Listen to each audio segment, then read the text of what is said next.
মধ্যরাতে হুট করে একটা অধ্যাদেশ জারি করার মাধ্যমে বাংলাদেশ সরকার তার জাতীয় রাজস্ব বোর্ড এনবিআর-কে বিলুপ্ত ঘোষণা করেছে। প্রশ্ন উঠেছে কোন শ্বেতপত্র, কোন সবুজপত্রের ভিত্তিতে এরকম একটা সিদ্ধান্ত নেওয়া হলো? আরো প্রশ্ন উঠেছে সিদ্ধান্তটি সংবিধানের সঙ্গে সাংঘর্ষিক কিনা? তবে সবচেয়ে জরুরি প্রশ্ন যেটা সেটা হচ্ছে একটা প্রতিষ্ঠানকে সংস্কার করার জন্য তার বিলুপ্তি আসলে কি প্রয়োজন? বাংলাদেশ সরকারের জন্য জাতীয় রাজস্ব বোর্ড মূলত দুটি দায়িত্ব পালন করে। প্রথমটি কর এবং শুল্ক নীতিমালা প্রণয়ন, দ্বিতীয়ত ব্যক্তি এবং প্রতিষ্ঠানের কাছ থেকে কর এবং শুল্ক আদায়। এই দুটি দায়িত্ব একই প্রতিষ্ঠানের অধীনে রাখা স্বার্থের সংঘাত কিনা এই প্রশ্ন বারবার আসছিল। স্বার্থের সংঘাতের বাইরেও জাতীয় রাজস্ব বোর্ড নিয়ে বাংলাদেশ সরকারের মাথা ব্যথার আরো বড় কারণ ছিল এর সক্ষমতা এবং দক্ষতা। গত ১১ বছরের ভেতর জাতীয় রাজস্ব বোর্ড একবারও তার নির্ধারিত লক্ষ্যমাত্রা পূরণে সফল হয়নি। বাংলাদেশের ট্যাক্স টু জিডিপি রেশিও ৭.৪, যেখানে সারা পৃথিবীর গ্লোবাল অ্যাভারেজ ১৬.৬।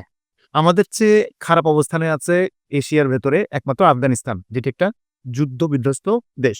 জাতীয় রাজস্ব বোর্ডের সংস্কার নিয়ে বারবার বলে আসছিল আইএমএফ। তাদের পরামর্শ ছিল পুরো প্রতিষ্ঠানটিকে ঢেলে সাজানো। এই কাজটি প্রথমত যে কোনো রাজনৈতিক সরকারের জন্য দুঃসাধ্য এবং ঝুঁকিপূর্ণ। জাতীয় রাজস্ব বোর্ডের সংস্কার করতে গিয়ে যে অধ্যাদেশ জারি করেছে তাতে আরো দুটি বিভাগের জন্ম হয়েছে অর্থ মন্ত্রণালয়ের অধীনে। এর একটি কর নীতিমালা প্রণয়নের কাজ করবে, অপরটি কর আদায়ের। অর্থাৎ জাতীয় রাজস্ব বোর্ডের দুটি দায়িত্বকে এখন দুই ভাগ করে দুটি আলাদা আলাদা অধিদপ্তরের হাতে দিয়ে দেওয়া হয়েছে। এ নিয়ে সংক্ষুব্ধ হয়েছেন জাতীয় রাজস্ব বোর্ডের কর্মকর্তা কর্মচারীরা। তারা ইতিমধ্যে কলম বিরতিতে গেছেন এবং আরও কঠিন কর্মসূচি দেবেন বলে ইতিমধ্যে জানিয়েছেন। ফলে স্বল্প মেয়াদে এই জাতীয় রাজস্ব বোর্ডের বিলুপ্তিকরণ একটা সংকটের সূচনা করতে যাচ্ছে। দীর্ঘমেয়াদে এর ফল কি দাঁড়ায় সেটাই দেখার বিষয়। বাংলাদেশ সরকারের রাজস্ব বিভাগ নিয়ে সবচেয়ে গুরুতর অভিযোগ ছিল দুর্নীতির। বলা হয়ে থাকে এই প্রতিষ্ঠানের চেয়ার টেবিল পর্যন্ত ঘুষ খায়। যদিও এটা অতিকথন, আমরা নিশ্চিত যে এনবিআরে সৎ এবং নিষ্ঠাবান কর্মচারী কর্মকর্তা রয়েছেন, কিন্তু তারা সংখ্যায় সবসময় কম। সংখ্যাগরিষ্ঠের বিরুদ্ধেই দুর্নীতির অভিযোগ রয়েছে। এমনও বলা হয় বিসিএস ক্যাডারদের ভেতরে যারা রাজস্ব বিভাগের বিভিন্ন পদে পদায়ন পান, ঢাকা শহরে সবার আগে তাদের বাড়ি হয়। আপনাদের নিশ্চয়ই মনে আছে আওয়ামী লীগ সরকারের পতনের ঘণ্টা যখন বেজেছিল, তার শুরুটা হয়েছিল মতিউর রহমান নামে এনবিআরের একজন দুর্নীতিবাজ কর্মকর্তার সন্তানের ১৫ লাখ টাকা দিয়ে কোরবানির ছাগল কেনার ঘটনা ফাঁস হওয়ার মাধ্যমে। মতিউর রহমানের আয় ব্যয় নিয়ে টান দেওয়ার পর দেখা গেল তিনি কয়েকশো কোটি টাকার মালিক, এবং এই টাকা তিনি কিভাবে আয় করেছেন, কিভাবে এত সম্পদ অর্জন করেছেন তার কোনো ব্যাখ্যা তিনি দিতে পারেননি। পরবর্তীতে মতিউর রহমান দেশ ছেড়ে পালিয়ে দেওয়া। মতিউর রহমান একা নন, এনবিআরে এরকম আরও অসংখ্য কর্মকর্তা কর্মচারী রয়েছেন। সংস্কারের প্রশ্নে এই কর্মকর্তা কর্মচারীদের করে ফেলা পাপ এবং অপরাধ, সেগুলো কি হবে? বিচার হবে নাকি হবে না? গত সরকারের আমলে সরকার পক্ষের ব্যবসায়ী হিসেবে এস আলম গ্রুপের কয়েক দফায় কয়েক হাজার কোটি টাকার শুল্ক এবং আয়কর মকুব করা হয়েছিল। এটি কেন করা হয়েছিল সেই প্রশ্নের উত্তর কি এনবিআর দিতে পারবে? দ্বিতীয়ত, এনবিআর সবসময় যে কোনো রাজনৈতিক সরকারের হাতিয়ার হিসেবে ব্যবহৃত হয়েছে। কখনো ঢাল, কখনো তলোয়ার। ঢাল যখন নিজের পক্ষের ব্যবসায়ীদেরকে সুরক্ষা দেওয়ার প্রশ্ন আসে তখন, আর তলোয়ার যখন বিরোধী দলের কোনো ব্যবসায়ীকে ঘায়েল করার দরকার পড়ে তখন।